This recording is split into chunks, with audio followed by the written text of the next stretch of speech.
Olá, meus amores! E hoje eu estou aqui para gravar um vídeo rapidinho para vocês sobre um assunto que vocês estão me pedindo. Na verdade não é assunto, mas muita gente tem me pedido, me mandado mensagens, me pedido para sugerir bons livros. Ah, tu tem livros bons, bíblicos, né, que possam ajudar a gente no nosso crescimento, no nosso desenvolvimento da nossa fé. Então muita gente tem me mandado mensagem pedindo para que eu venha sugerir bons livros. E é isso que a gente vai falar hoje. Esse assunto para mim é muito legal, porque eu amo ler e tudo aquilo que faz bem para mim eu gosto de dividir com vocês. Então eu separei aí 4 livrinhos que fazem parte aí dos meus preferidos. Alguns deles não vão estar aqui porque eles são em espanhol, e então não adianta eu sugerir para vocês por eles serem em espanhol. Em espanhol não tem a tradução em português, mas esses aqui são em português e vocês conseguem encontrar eles fácil pela internet, enfim. Então, meus amores, são livros bíblicos. Eu jamais iria sugerir qualquer livro que não seja bíblico para vocês. Todos eles são de pessoas, de historiadores, escritores, homens de Deus que viveram em determinados períodos da história e que contaram suas histórias, o que vivenciaram, o que viveram, suas lutas para defender o verdadeiro evangelho contra as heresias, tá bom? Então são livros totalmente bíblicos de homens falhos como eu e como tu, mas homens de Deus que lutaram na medida do possível para defender o verdadeiro evangelho, de grandes poderosos, enfim, de religiões poderosas, mas que eles deixaram assim pra gente um legado, uma história, exemplos de verdadeira fé. Então, antes de mais nada, o que é preciso vocês entender é que antes de qualquer leitura de qualquer livro, nunca se esqueçam que o livro mais importante para se ler e se meditar é a Bíblia, é as Sagradas Escrituras. Nunca cometa o erro de substituir a leitura da Bíblia por um livro, por melhor que seja o livro, por mais bíblico que seja o livro ou cristão, servo de Deus que tenha escrito esse livro, nunca substitua a leitura das Sagradas Escrituras. Um bom livro deve ser lido depois que tu já fez a tua meditação diária, que tu já meditou nas Sagradas Escrituras, porque a Bíblia é o único livro infalível, é o único que pode te guiar e te dirigir a tomar decisões corretas, a fazer as coisas de acordo com a vontade de Deus. É o único livro que contém o evangelho que vai te salvar da ira de Deus e do inferno. Então, nunca substitua a leitura da Bíblia por qualquer livro, por melhor que ele seja. Agora, depois que tu já meditou na Bíblia, que tu já teve ali o teu devocional com Deus nas Sagradas Escrituras, então aí tu pode entrar com um bom livro, de pessoas de Deus que escreveram suas histórias, suas lutas, suas dificuldades em favor do evangelho, para nos ajudar no nosso crescimento espiritual. Então eu separei aqui 4 livros para vocês em ordem assim de importância. São os 4 assim mais importantes que eu sugiro que vocês comecem a ler. Não são livros muito finos, muito pequenos, mas são livros excelentes que vão ajudar vocês. Tá bom, meus amores? Então, o primeiro que eu separei aqui para vocês, o nome do livro é Nascido Escravo, de Martinho Lutero. Eu acredito que Martinho Lutero é um nome muito conhecido para todos nós, né? A gente sabe que ele foi aí o primeiro reformador oficial, embora antes dele tenha havido outros, mas ele foi o oficial, aquele que lutou contra a heresia do catolicismo romano. Ele enfrentou poderosos papas religiosos, governantes da sua época, lá em 1500, na época da Reforma, para defender a Bíblia, para defender o evangelho. E ele foi condenado à morte, ele fugiu, se escondeu, porque Deus tinha um plano com ele, mas ele foi condenado à morte por defender o verdadeiro evangelho. Gente, É glorioso entender a história de Martinho Lutero, tá? Então, Martinho Lutero escreveu esse livro, Nascido Escravo, para rebater heresias do catolicismo romano. E esse livro específico, ele fez para rebater uma doutrina chamada a doutrina do livre-arbítrio, que era que dois monges católicos haviam ensinado, né? Um deles era Pelágio e o outro era Erasmo, que haviam criado a doutrina de que o homem tem livre arbítrio para escolher pela salvação, para escolher pelas coisas espirituais. E Martinho Lutero escreve esse livro bíblico, porque tudo que está aqui é o que está na Bíblia, para rebater essa heresia. Quem aqui já ouviu essa famosa palavrinha livre-arbítrio, né? Todos nós já fomos ensinados que o homem tem livre-arbítrio, que Deus não se mete no livre-arbítrio, que o homem pode decidir por aquilo que ele quer, que o homem pode decidir buscar a Deus, que o homem pode decidir ser salvo. O homem não decidiu nascer, vir ao mundo, mas ele decide se ele quer ir para o céu ou não. Então, tudo isso tem um nome de livre-arbítrio. E quem falou para vocês que o homem tem livre-arbítrio? Quem disse que o homem pode decidir ir para o céu? Na Bíblia não está escrito isso. E é isso que Martinho Lutero rebateu. Martinho Lutero usou textos bíblicos como Romanos, como Gênesis, como Romanos 3, como Romanos 5, para rebater e provar que o homem nasceu escravo do pecado por causa da morte espiritual que herdou de Adão. Sendo assim, o homem não tem a capacidade de decidir por Deus, porque o homem está morto em seus delitos e pecados. Então, o homem pode decidir que roupa usar, aonde trabalhar, são decisões físicas, corriqueiras do seu dia a dia, mas pelas coisas espirituais o homem não tem a capacidade, o homem não tem livre-arbítrio. E nós vamos estudar muito isso com muito detalhe quando a gente estudar a salvação. Sem dúvidas vai ser um dos próximos vídeos que eu vou gravar falando sobre o livre-arbítrio. Mas se tu quiser entender mais sobre isso, eu recomendo muito. Martinho Lutero fala que nós nascemos escravos do nosso pecado. E por sermos escravos do nosso pecado, não podemos escolher por Deus, não podemos escolher pela salvação. Não podemos por nossa conta própria dizer, eu decido não pecar. Um morto decide alguma coisa? Tu pode ir lá no cemitério e falar assim para um morto e falar aí, que comida tu quer comer? Churrasco ou carreteiro? Ele vai te dizer o que ele quer comer? Não, ele não pode escolher, muito menos escolher por Deus. Então, esse livro aqui é para rebater a heresia do livre-arbítrio, tá? Porque o homem perdeu essa capacidade, ele perdeu esse dom com a morte espiritual de Adão. E a gente vai ver isso com bastante detalhe. Mas se vocês quiserem aprender um pouquinho, eu separei aqui uma partezinha desse livro, que fala, olha só, o que Martinho Lutero fala. Ele é todo marcado, gente.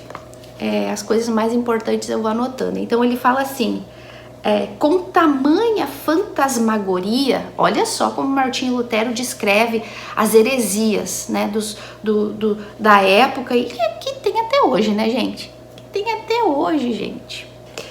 Com tamanha fantasmagoria, Satanás espantou os homens da leitura dos escritos sagrados e tornou a Sagrada Escritura desprezível. Olha olha o nível do livro de ensinamento. A fim de capacitar as pragas que ele gerou a partir da filosofia a prevalecerem dentro da igreja. Olha que legal, gente. Gente, já me deu vontade de ler de novo. Eu já li umas 3, 4 vezes esse livro. Mas quando eu começo a ler, me emociona. Então, olha só. Martinho Lutero rebatendo as heresias. Que Satanás agiu de forma tão fantasmagórica, ou seja, tão alegórica, tão sutil, tão uau, cheio de milagres, cheio de acontecimentos, para desviar o foco das pessoas da Bíblia, das Sagradas Escrituras, para acreditarem nas mentiras que ele, através de seus mestres, de seus escolhidos, infiltraram dentro das igrejas. Então é só para vocês terem uma ideia do que esse livro fala. É verdade que para muitas pessoas, muitas coisas... Bom, deixa, eu não vou ler porque ainda tem os outros para falar. É que tem tanta coisa aqui que eu poderia ler para dizer para vocês o quanto esse livro é bom. Mas tá aqui, Nascido Escravo, de Martinho Lutero. Vale muito a pena ler. Agora, vamos para o segundo livro, de ordem de importância, assim, que eu acho que é glorioso vocês aprenderem, lerem. É fininho, né? Bem pequenininho. Tem que gostar muito de ler e ter muita paciência, mas eu recomendo muito, porque vale muito a pena, gente. Tu perde tempo, gente, 1, 2, 3, 4, 5 horas nas redes sociais, Facebook, YouTube, vendo porcaria, vendo vídeo, vendo fofoca, sabe? Ou então cheio de minhoca na cabeça, pensando em problema. Te dedica a ler um livro. Tu sabe que ler é um exercício. Quanto mais tu lê, mais tu vai pegando o gosto pela leitura, principalmente quando são livros bons. E eu não recomendaria nenhuma porcaria aqui pra vocês, né? Como eu já li tanta coisa ruim, e como me arrependo de ter perdido tempo lido tanta coisa ruim. Mas agora eu garanto pra vocês que são livros excelentes, tá? Então aqui um dos meus preferidos, de um autor americano, Steve Lawson, que fala dos fundamentos da graça. Sim, ela, a graça do nosso Deus, que sem ela eu não estaria aqui ensinando vocês. Sem esta graça nos concedida por Deus, não existiria nem mundo, não existiria eu e tu, não teríamos o privilégio de poder estar aqui falando sobre ele. Então, este livro, Os Fundamentos da Graça, este autor, ele teve o cuidado de recorrer, de caminhar por todas as escrituras, desde Gênesis, para mostrar que a graça de Deus está desde Gênesis. Então, todo o livro é bíblico, gente. Ele buscou nas Sagradas Escrituras tudo aquilo que fala da graça de Deus, exaltando a soberania de Deus e a graça de Deus por toda a Escritura. Por isso fala os fundamentos da graça. Gente, pensa num livro glorioso. Olha só, eu separei aqui um trechinho aqui para ler para vocês. Vamos lá. Olha só. Sempre que a igreja se torna crescentemente centralizada no homem, começa a deslizar ladeira abaixo. Isso aqui é só para vocês. Se vê a igreja afundar cada vez mais num tenebroso atoleiro de ideias heréticas. Inevitavelmente, essa descida abre caminho para o liberalismo, como sua completa rejeição da autoridade absoluta das Escrituras. Olha o nível de ensinamento. Mais um homem de Deus contemporâneo, né? Ele é dos nossos dias, que escreveu esse livro falando da soberania absoluta de Deus e o grande cuidado que nós temos que ter de conhecer esse Deus, a soberania desse Deus, conhecer esse atributo de Deus, a graça dele, e o entendimento das Sagradas Escrituras para rebater as heresias. Viu aqui o que ele disse? Que cada vez mais a igreja está se centralizando no homem. O homem é o teu problema, é a tua fé, venha resolver o teu problema. Quanto mais a igreja se especializa nisso, mais ela desliza ladeira abaixo. Talvez aqui no mundo não, talvez aqui no mundo é uma igreja lotada, cheia de gente morta, mas aparentemente uma igreja que está, no auge. mas diante de Deus ela está, declinando ladeira abaixo. E é dessas igrejas que são aqueles que vão chegar, como diz lá em Mateus 7, um dia diante da presença de Deus, e eles vão dizer: Senhor, em teu nome expulsamos demônios, curamos enfermos, fizemos muitos milagres, as igrejas estavam cheias, lotadas pelo país, pelo mundo inteiro.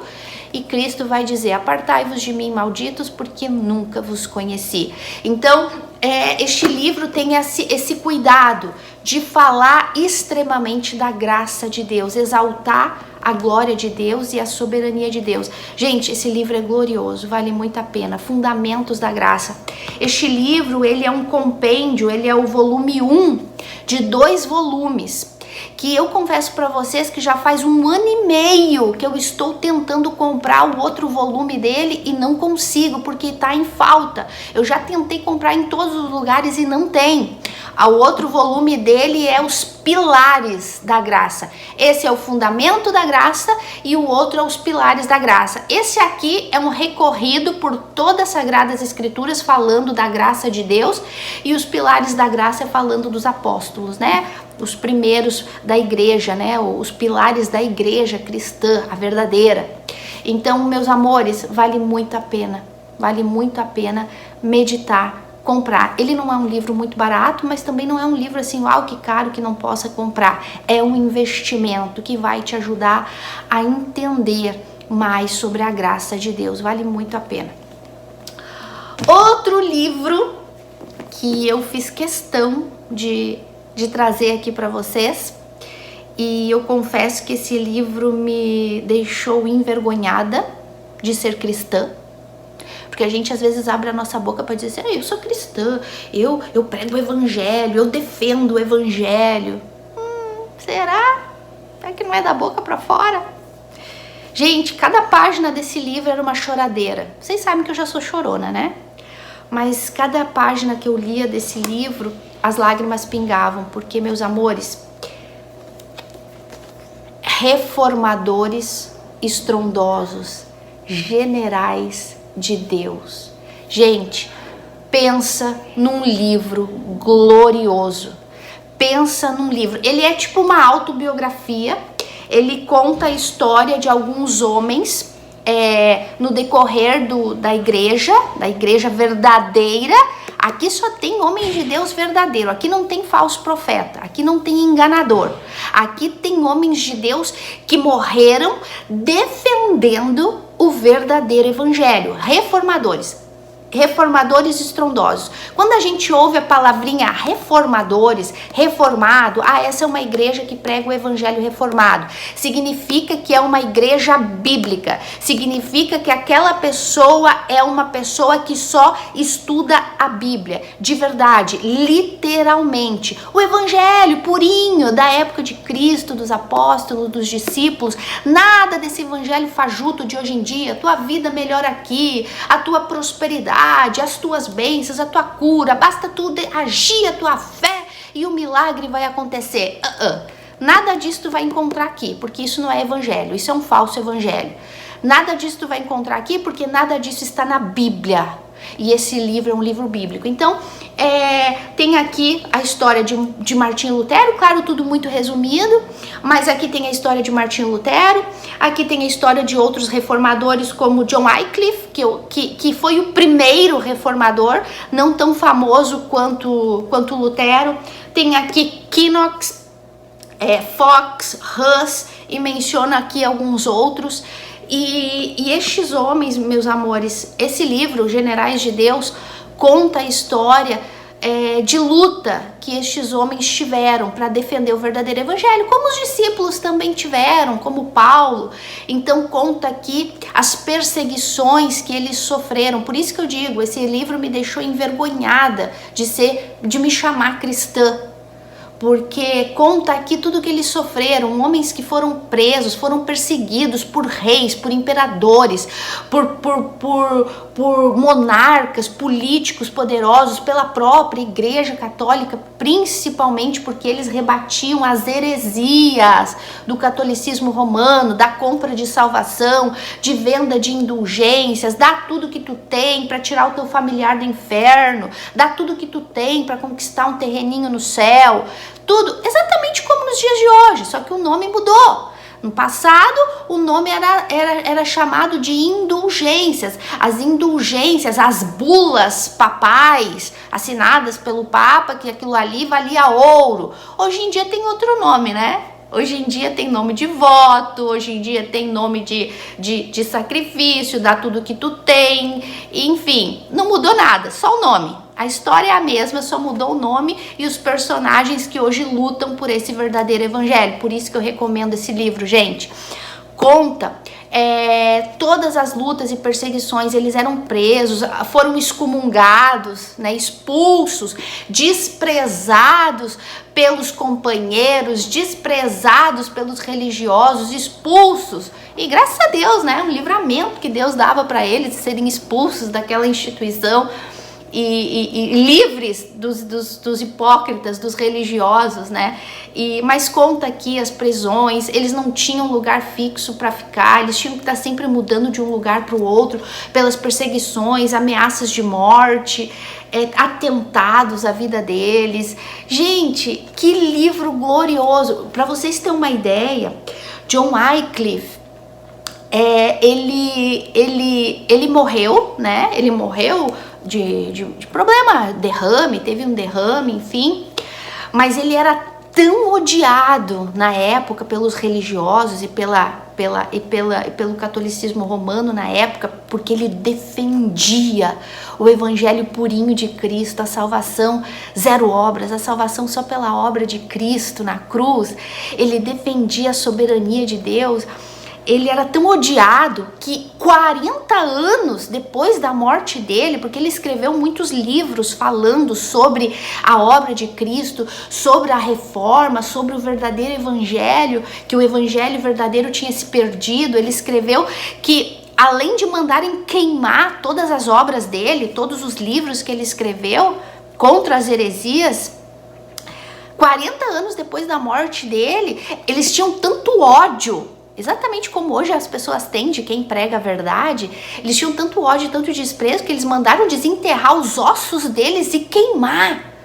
A vontade deles era de queimar ele vivo, mas como ele já estava morto, eles mandaram desenterrar os ossos dele para queimar, virar em cinza e jogar no rio. Gente, olha o ódio pela verdadeira palavra de Deus, por verdadeiros homens de Deus. Gente, é glorioso ver tudo que esses homens passaram, como eles morreram, as prisões que enfrentaram, tudo para defender o verdadeiro evangelho. Então vale muito, muito, muito a pena. Gente, eu chorei muito lendo esse livro. Te prepara, se tu é chorão que nem eu, te prepara, porque esse livro é muito bacana. Separei aqui um trechinho para ler para vocês. Ele é todo rabiscado. Diz assim: pregar é uma questão de obrigação, não de escolha. Ou seja, pregar o verdadeiro evangelho. Por quê? Porque eles eram afrontados, eles eram levados diante dos papas, diante da autoridade, diante dos governadores, imperadores, reis e rainhas da época, eram traídos, às vezes os amigos deles traíam eles mesmos. Gente, que coisa incrível. E eles eram colocados entre a cruz e a parede, entre a espada e a parede. Tu desiste do teu evangelho, tu volta atrás no que tu falou, e eles enfrentavam. Aí ele fala aqui, esse aqui é John Wycliffe. Não, esse deixa eu ver quem é que falou isso. Esse foi Hus? Esse foi Hus, John Hus. Ele fala assim, ó: Pregar é uma questão de obrigação, não de escolha. Ou seja, não é que eu posso escolher pregar o verdadeiro evangelho ou não. É uma obrigação minha como filho de Deus, como servo, como embaixador de Cristo. O evangelho verdadeiro foi revelado para mim. Eu não posso ficar quieto, eu não posso me calar contra as heresias, contra os falsos profetas, contra as mentiras, contra as meias-verdades, contra os enganos. Não dá, não tem como.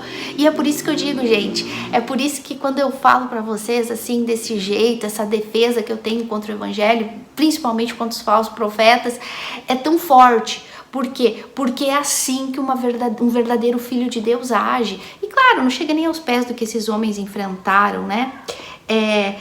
Deixa eu ver. Ele exortava constantemente o clero e os jovens estudantes em suas audiências a pregar o evangelho. Não algum entretenimento, fábulas ou mentiras que visavam saquear os homens, de modo que o povo com mente atenta aceite o verdadeiro evangelho e tanto o pregador quanto o ouvinte seja fundamentado pela fé no evangelho. Gente, olha, nada novo debaixo do sol. Esse livro aqui é lá de... Hus viveu ali, eu acho que no período de 1600, 1700. Alguns deles foram contemporâneos, outros nasceram um pouquinho antes de o outro morrer, mas todos mais ou menos ali, 1500. A Wycliffe um pouquinho antes, acho que 1400, 1500, 1600, 1700... Todos mais ou menos dessa época. Gente, a gente está no século 21, 2022, e a gente vivencia a mesma coisa. Olha só a defesa dele. Ele instigava os jovens da época a pregar o verdadeiro evangelho, e aos clérigos, ou seja, os outros padres que deixaram o catolicismo romano para seguir o verdadeiro evangelho, para ensinar o verdadeiro evangelho, não ensinar o entretenimento no púlpito, não ensinar as bênçãos e os milagres, fábulas, fantasias, mentiras, enganos, né? De enganos e fábulas e mentiras que visavam saquear os homens, além de colocar fardos, saquear, tirar tudo deles. Gente, ó, tanto para que tanto o pregador quanto o ouvinte seja fundamentado pela fé no evangelho. Gente, já dá para ter um gostinho do que se trata esse livro? Gente, leia. É um livro baratinho, não foi caro. Comprei lá em São Paulo. Tem um lugar em São Paulo muito fácil de conseguir livros. Eu me surpreendi. Generais de Deus me deixou envergonhada, me fez refletir muito no meu cristianismo, na minha fé, na minha defesa do evangelho, e recomendadíssimo. E agora o último que eu deixei para falar para vocês, esse livro é muito importante, todos são, mas vocês vão entender por que eu vou falar, porque este livro, ele é um livro de um autor, acho que é holandês, não me lembro agora, enfim, Dr. Martyn Lloyd-Jones, doutor, porque ele realmente era um médico, e ele é contemporâneo nosso. Ele morreu em 1981, eu tinha 1 ano quando ele morreu, então é um dos, de todos esses aqui que eu falei pra você, não, Steve Lawson é mais jovem, mas esse aqui viveu aí na nossa época, né, então ele não é um pregador muito velho, e ele escreveu este livro que se chama Pregação e Pregadores. Por que esse livro é importante e eu faço questão de falar dele para vocês, meus amores? Este livro, ele é um livro mais recomendado para pastores, para quem tem o desejo de pregar, de ensinar o verdadeiro evangelho. Mas por que eu vim recomendar esse livro para vocês? Por quê? Porque é importante todo mundo ter o entendimento, o conhecimento sobre pregação e pregadores. Por quê? Porque neste livro ele ensina tudo sobre a verdadeira pregação. Lógico que o verdadeiro entendimento, a verdadeira sabedoria, o verdadeiro conhecimento sempre vai vir do Espírito Santo. Não é que um pregador vai lá pregar e ele vai seguir regras. Ah, eu tenho que fazer isso, depois eu tenho que fazer isso, depois eu tenho que fazer isso. Não, nada disso. É o Espírito Santo que sempre vai dirigir uma pregação.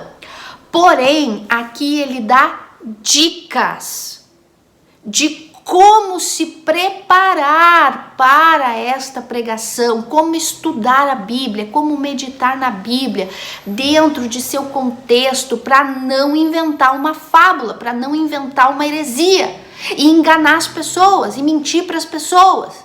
Tá dando para entender? Então ele dá dica para pastores, para pessoas que querem ensinar verdadeira pregação. E outra coisa, lendo esse livro, tu vai aprender a identificar uma pregação bíblica, uma verdadeira pregação do Evangelho. Tu entendendo o que é uma verdadeira pregação e tu vai conseguir identificar quando estão te mentindo, quando estão inventando alguma coisa para ti que não é bíblica.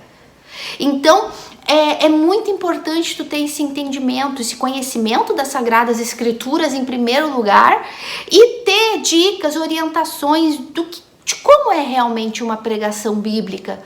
O que é que um pastor tem que ensinar para ti? O que é que ele tem que te falar para te levar ao arrependimento, para te levar ao novo nascimento? O que um pastor tem que te ensinar? Será que ele tem que te ensinar a prosperar? Será que ele tem que te ensinar a que Deus vai fazer todos os milagres que tu quiser na tua vida? Será que para tu ser salvo, para tu nascer de novo, um pastor tem que te ensinar sobre Abraão, sobre Moisés, sobre Jacó? Ou sobre o que será que um pastor verdadeiro tem que te ensinar? Qual é o conteúdo de uma verdadeira pregação que vai levar as pessoas a Cristo, ao arrependimento, à salvação de suas almas? Então esse livro é muito importante. E logicamente, pregadores, ele também vai ensinar, vai dar dicas de como é um verdadeiro pastor, como é um verdadeiro pregador. Aqueles que realmente se preocupam com a alma das pessoas. Aqueles que realmente se preocupam com as ovelhas e não falsos profetas que estão preocupados consigo mesmo. Então, meus amores, esse livro me ajudou muito a entender tanta coisa. Totalmente bíblico, porque ele pega versículos bíblicos e vai explicando. Exatamente como a gente faz aqui no canal para vocês. Eu leio a Bíblia e vou explicando para vocês. Isso está certo, isso está errado, tem que ser assim. É Cristo, a superioridade de Cristo acima de todas as coisas, a obra de Cristo. O homem não pode ser o centro de uma pregação. O homem e o problema do homem, seja o que for, não deve ser a prioridade, não pode ser. Cristo tem que ser a prioridade num púlpito. Então, tudo isso aqui ele também fala sobre isso. Por quê? Porque é o que está na Bíblia. Então, quando a gente estuda a Bíblia, a gente entende isso. E quando a gente lê autores assim, homens, mestres, maestros de verdade, líderes de verdade, que ensinam só o que a Bíblia ensina de verdade, com interesse na salvação das pessoas, de levar as pessoas até Cristo, então nos ajuda muito a abrir o nosso entendimento, abrir a termos mais argumentos para ensinar, para ideias, dicas, orientações, para poder ajudar as pessoas. Meus amores, vale muito a pena meditar. Olha os vizinhos gritando aí, gente. Mas eu não vou encerrar o vídeo. Vale muito a pena a leitura destes livros. Eu recomendo assim, ó, de olho fechado para vocês, tá? Eu jamais recomendaria livros que não fossem bíblicos ou livros que exaltassem a homens. Não, de maneira nenhuma. Vocês sabem que para mim, Cristo está acima de toda e qualquer coisa. Então, não são livros que exaltam homens ou a sabedoria de homens. Não, são livros que estão exaltando a Deus, exaltando a Cristo, exaltando a obra de Cristo, a graça de Deus. Homens que contam suas histórias, o seu verdadeiro sofrimento pelo Evangelho de Cristo. Não bobagem, olha como eu sofri para chegar onde eu tô, olha como eu sofri para a igreja chegar onde eu tô. Não, nada disso, nada disso. Homens que de verdade sofreram perseguições, morte, a cadeias, prisão, junto com rato, com barata, passaram fome, fugindo de um lado por outro, porque tinha exércitos de soldados atrás deles para matá-los. Enfim, sofrimento verdadeiro, pelo verdadeiro evangelho de Cristo. Então, meus amores, eu recomendo para vocês, vale a pena. Claro, vocês não tem que comprar todos de uma vez só, compra um primeiro, lê, depois vai lá, investe em outro. E eu acho que é isso. Esses aqui são os primeiros 4. Daqui um tempinho mais eu gravo outro, recomendando alguns outros livros para vocês. Livro é o que não vai faltar, porque eu amo ler, eu já li muito livro, muita porcaria, muito livro ruim, como eu disse, lamento muito ter perdido meu tempo lendo. Mas às vezes até que é bom tu ler uma coisa bem ruim, pra quando tu lê um livro de verdade, aí tu fala, meu Deus, o que era aquilo, né? Então às vezes até compensa. Mas aqui eu só vou indicar bons livros para vocês, que vai ajudar vocês, como me ajudou, no entendimento de muita coisa, para desenvolver a fé de vocês, para ajudar no desenvolvimento da salvação de vocês, para vocês terem argumentos para ajudar outras pessoas. Vale muito a pena. Lembrando que o livro que mais vale a pena e que ele não pode ser substituído nem por esses aqui, jamais, por nenhum, a própria Bíblia. Tá bom, meus amores? Eu espero que isso tenha ajudado vocês. Tá aí o que vocês estavam me pedindo há tanto tempo e até a próxima.